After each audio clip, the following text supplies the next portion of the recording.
Hello दोस्तों आज का जो हमारा पौधा है वो है गुलदावरी का पौधा और दोस्तों गेंदे का पौधा जिसे हम लोग मारीगोल्ड के नाम से भी जानते हैं। दोस्तों ठंडियों का महीना चल रहा है, आपके गार्डन में गुलदावरी का पौधा है और गेंदे का भी पौधा और इसमें अभी तक फूल देना स्टार्ट नहीं किया है।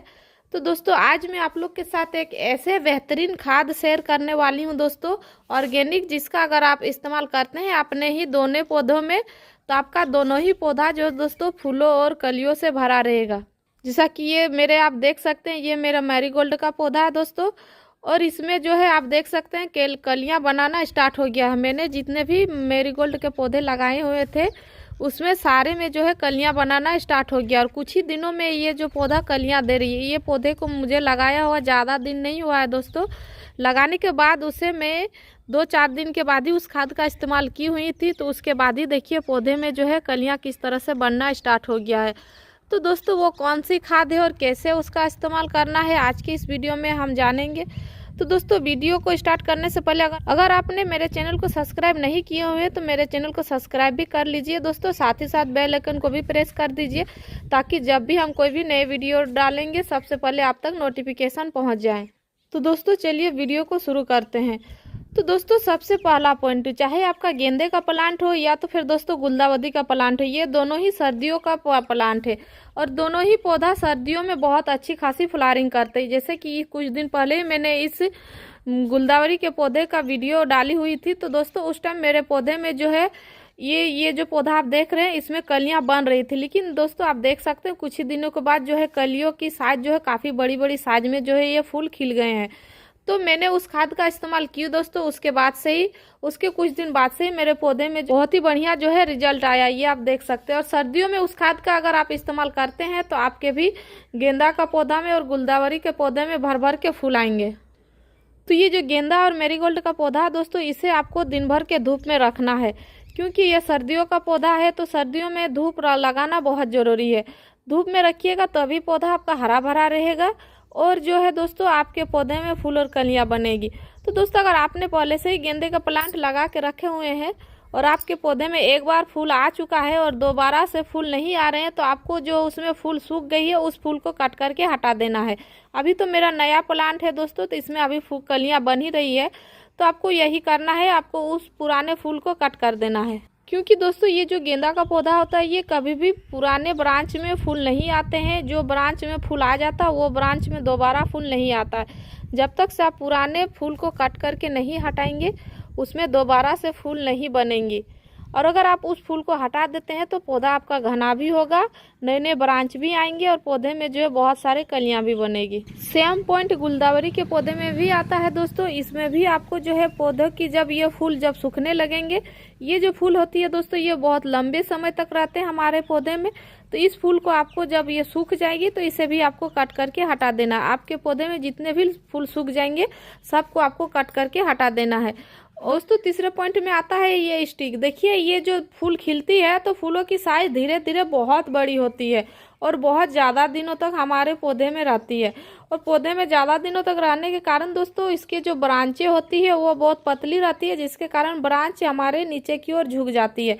तो हमें ये देखिए इस तरह, जिस तरह हम स्टिक की सहायता यहाँ दिए हुए हैं, ये देखिए इस तरह से स्टिक की आपको सहायता देनी है ताकि आपका जो पौधा है वो नीचे की ओर झुकेगा नहीं, और फूल जो खिलेंगे दोस्तों फूल आपका सीधा रहेगा, वो भी नीचे की ओर झुकेगी नहीं। चाहे आपका ये गुलदावरी का पौधा हो दोस्तों या फिर आपने जो है गेंदे का पौधा लगा के रखे, दोनों ही पौधे में ये जो है चलेगा। इसमें भी आपको स्टिक की सहायता देनी होगी। जब ये पौधा बहुत बड़ा हो जाएगा, घना हो जाएगा, तब उस टाइम आपको एक लकड़ी की सहायता से पौधे को रखना होगा, क्योंकि इसमें भी बहुत सारे फूल आते हैं दोस्तों। तो बहुत सारे जब फूल आते हैं, फूलों की साइज जब बड़ी हो जाती है तो पौधा जो है धीरे धीरे वो झुकने लगता है, तो इसीलिए हमें जो है लकड़ी की सहायता लेनी पड़ती है। दोस्तों चौथा पॉइंट, अगर आप अपने गार्डन में ये मारीगोल्ड का पौधा लगाए हुए हैं दोस्तों, गेंदे का प्लांट, और आप या फिर नहीं लगाए हुए हैं तो आप लगाना चाहते हैं तो पॉट कौन सा ले। तो दोस्तों अगर आप 8 इंच का पॉट लेते हैं तो बहुत अच्छा रहता है पौधे के लिए, क्योंकि बड़ा पॉट बहुत ज़्यादा ज़रूरी नहीं है 12 इंच 14 इंच का, 8 से 10 इंच का पॉट काफ़ी है इन पौधों के लिए।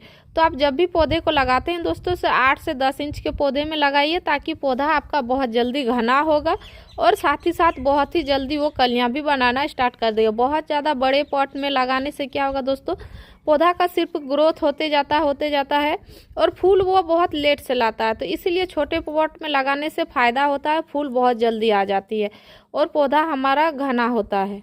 तो ये जैसा कि आप देख सकते हैं मैंने बहुत ही छोटे छोटे पॉट में लगाई हुई हूँ, ये देखिए। तो इस तरह से छोटे पॉट में ही लगाना अच्छा होता है। दोस्तों पॉइंट नंबर 5, हमें अपने गेंदे के पौधे में पानी किस तरह देना है। तो दोस्तों जब गेंदा में फूल आ जाते हैं तो उस टाइम आपको पानी का स्प्रे बिल्कुल भी नहीं करना है, क्योंकि फूल आने के बाद अगर आप पानी का स्प्रे करते हैं तो इस तरह से फूल में जो है दोस्तों वो पानी जमा हो जाता है। जहाँ जहाँ पानी जमा हो जाता है वहाँ वहाँ काला काला धब्बा हो जाता है। तो हमें जब पौधे में फूल आ जाती है तो उस टाइम स्प्रे बिल्कुल भी नहीं करनी है। जब हमें स्प्रे करना है कब दोस्तों, जब हमारा पौधा हरा भरा हो, उसमें फूल नहीं आ रही है, कलियाँ बन रही है, उस टाइम पे। जब कलियाँ खिल जाएगी उस टाइम पे हमें बिल्कुल भी पौधे में स्प्रे नहीं करना। चाहे आपका गेंदा का प्लांट हो या तो फिर दोस्तों गुलदावरी का पौधा हो, इन दोनों ही पौधे में आपको फूल खिलने के बाद स्प्रे नहीं करनी है फ्रेश पानी का। पानी आपको कब देनी है दोस्तों, मिट्टी में जब आप देखें मिट्टी सूख जाए। अरे ये गेंदा का जो पौधा होता है दोस्तों और ये गुलदावरी का पौधा, दोनों में ही आपको मिट्टी की जो है मॉइस्चर बना के रखनी है। मिट्टी बहुत ज़्यादा सुखा के नहीं रखनी। मिट्टी अगर बहुत ज़्यादा सूख जाती है तो उससे जो है कलियां जो खिलती है दोस्तों वो सिकुड़ने लगती है, मुरझाने लगती है, खिल नहीं पाती है। तो हमें ये बिल्कुल भी नहीं करनी है गलती कि हम अपने गुलदावरी के पौधे को और गेंदे के पौधे को मिट्टी की बहुत ज़्यादा सुखा के रखें। मिट्टी को इतना पानी दीजिए जो उसकी मॉइस्चर बनी रहेगी। बहुत ज़्यादा हमें गीला करके भी नहीं रखनी है दोस्तों और बहुत ज़्यादा सुखा के भी नहीं रखनी है। तो दोस्तों अब बात करते हैं खाद के बारे में। तो अभी आपको अपने जो है गुलदावरी के पौधे में और गेंदे के पौधे में कौन सा खाद देनी है। तो दोस्तों अगर आपका पौधा ग्रोथ नहीं कर रहा है तो आपको अभी अपने पौधे में कोई भी एक कंपोस्ट देना बहुत जरूरी है। काव डंग कंपोस्ट दीजिए या तो फिर दोस्तों आप बर्मी कंपोस्ट का भी इस्तेमाल कर सकते हैं, किचन वेस्ट कंपोस्ट का भी इस्तेमाल कर सकते हैं। कोई भी एक कंपोस्ट का आप इस्तेमाल कीजिए, उससे आपका पौधा ग्रोथ करेगा। कंपोस्ट का इस्तेमाल से क्या होता है दोस्तों, हमारे पौधे की जो मिट्टी होती है वो उपजाऊ बनी रहती है और फूलों की जो है संख्या बढ़ जाती है और पौधा हमारा फूल देने लगता है। तो दोस्तों अब बात करते हैं खाद के बारे में। तो हमें अपने पौधे में कौन सी खाद देनी। दोस्तों आज जो खाद मैं आप लोग के साथ शेयर कर रही हूँ उसका अगर आप इस्तेमाल करते हैं तो आपके भी गेंदे के पौधा और गुलदावरी के पौधे दोनों ही पौधों में भर भर के फूल आएंगे। तो दोस्तों चलिए मैं दिखाती हूँ कौन सी खाद है वो। तो दोस्तों ये जो आप देख रहे हैं इस डब्बे में, इसमें मैं जो है दोस्तों सरसों की खल्ली भिगो के रखी हुई हूँ। ये आप देखिए, इसे मैं 10-15 दिन पहले ही भिगो के छोड़ दी हूँ दोस्तों, जिसे हम लोग मस्टर्ड केक भी कहते हैं। उसी का आज मैं इस्तेमाल करूँगी। ये जो सरसों खल्ली होती है दोस्तों, अगर आपके पौधे में ग्रोथ नहीं हो रही है, उसमें नए नए ब्रांचें नहीं आ रहे हैं, पौधा आपका फूल नहीं दे रहा, तो अगर आप इस खाद का इस्तेमाल करते हैं तो आपके भी पौधे में जो बहुत सारे फूल और कलियाँ बनेगी और आपका पौधा जो है दोस्तों 4 से 5 दिन के अंदर में ही फूल देना स्टार्ट कर देगा। तो दोस्तों इसे इस्तेमाल कैसे करना है। तो दोस्तों सबसे पहले इसको बनाना कैसे है। बनाने के लिए दोस्तों आपको इस तरह से बड़ा सा जो है बर्तन ले लेनी है। कोई भी आप बर्तन ले लीजिए, उसमें आपको जो है देना है, जिस हिसाब से आप पानी दीजिएगा उस हिसाब से खाद देनी है। तो दोस्तों मेरा जो ये बर्तन आप देख रहे हैं इसमें ये जो है 5 लीटर वाला है। तो इसमें मैं 50 ग्राम सरसों खल्ली भिगो के छोड़ दी हूँ 10 से 15 दिन में। दोस्तों ये सरसों खल्ली जितना ज़्यादा दिनों तक भीगेगा उतना ही स्ट्रॉन्ग खाद बन के तैयार होगा। तो इसे हमें इस्तेमाल कैसे करना है दोस्तों वो भी चलिए मैं आपको दिखाती हूँ। तो दोस्तों उस लिक्विड खाद को लेने के लिए ये देखिए, सबसे पहले आपको एक बर्तन ले लेनी है और इसी बर्तन में आपको जो है इस खाद को आधा ले लेना है। तो दोस्तों ये देखिए, इतना सा आपको जो है लिक्विड लेना है सरसों खल्ली का। उसका बाद आपको जितना लिक्विड है उससे 2 गुना आपको पानी मिक्स करना। अगर आप 1 लीटर सरसों खल्ली का लिक्विड खाद लेते हैं तो उसमें आपको 2 लीटर पानी मिक्स कर लेनी है। तो ये देखिए दोस्तों, आधा से मैं कम ली हुई हूँ। यहाँ कम से कम मेरा जो है 100 ml जितना होगा, 100-150 ml जितना लिक्विड खाद है, तो इसमें हम उतना ही पानी मिक्स करेंगे। ये देखिए, जब भी आप सरसों खल्ली का लिक्विड खाद इस्तेमाल करते हैं दोस्तों तो आपको डाइल्यूट कर लेना बहुत ज़रूरी है। अगर आप डाइल्यूट नहीं कीजिएगा तो फिर आपका पौधा को ये तुरंत से जला देगा। तो ये देखिए दोस्तों, मैं यहाँ डाइल्यूट भी कर ली हूँ।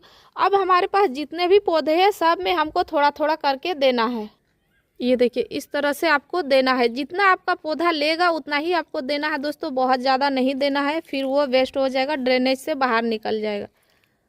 इस तरह से आपको देना है। ये देखिए सारे ही पौधे, मेरा छोटा छोटा पॉट है दोस्तों, तो मेरा 1 मग से जो है सारा का पौधा ये कंप्लीट हो गया, ये आप देख सकते हैं। और ये जो सरसों खली का खाद है दोस्तों, आपको अभी 15 से 20 दिन में रिपीट करनी है, फिर देखिएगा आपका पौधा कितना अच्छा फूल देता है और ग्रोथ करता है। तो दोस्तों वीडियो अच्छी लगी है तो एक लाइक जरूर कीजिएगा। इस वीडियो को पूरा देखने के लिए आपका धन्यवाद। मिलते हैं एक नए वीडियो में। नमस्कार।